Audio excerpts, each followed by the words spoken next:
sistem processor, lalu create, buat nama sesuatu kalian untuk menyimpan file sebelum kita update. Apabila terjadi kesalahan, nanti data-data kalian tidak akan hilang. Oke, create. Gunanya untuk merestart data ini. Apabila terjadi kesalahan dalam pengupdatean, kalian bisa kembali ke pengaturan semula sebelum diupdate, jadi data-data kalian itu tidak akan hilang. Kalian bisa kembali lagi seperti ini ada sistem restore, kalian klik aja di situ, baru kalian klik nama yang kalian buat atau penyimpanan desktop yang kalian buat, klik aja, nanti akan kembali seperti semula. Oke, ini tampilannya, lalu klik scan now. Ini guna aplikasinya, dia mengetahui apa saja masalah yang ada di komputer kalian, masalah yang perlu diupdate, semuanya dia mengetahuinya. Jadi kalian tidak perlu lagi ribet untuk mencari atau mendownload dari searching dari Google atau semacamnya. Dia sudah menyediakan untuk mencari apa yang perlu kalian update.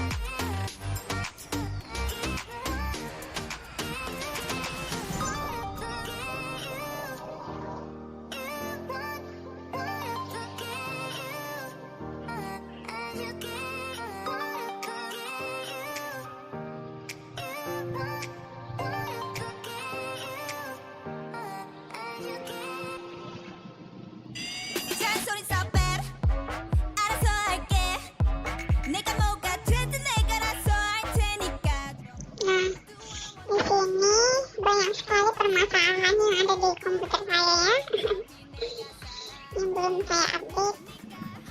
Jadi ini kita cari dulu untuk graphic card drivernya yang perlu kita update.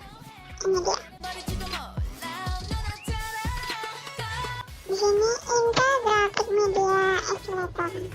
Ini adalah card drivernya yang punya saya itu standar GA berapa adapternya yang lama tahun 2006 ya, lama banget dan harus diupdate. Ini yang terbarunya, ini ada 2012.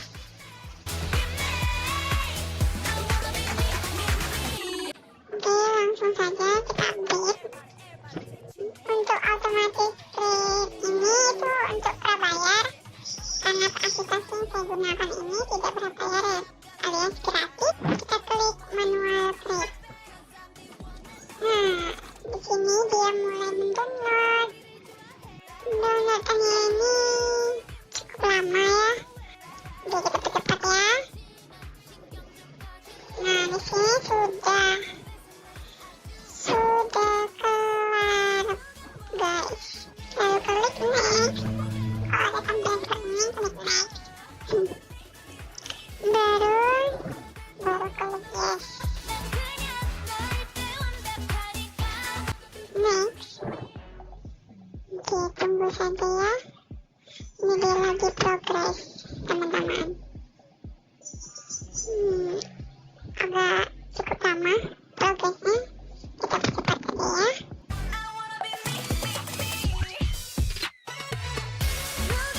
Siap, sudah komplit progresnya. Jadi ini di sini dia meminta ada dua pilihan, kalian harus merestart komputer kalian atau merestartnya nanti saja. Ya, klik yes.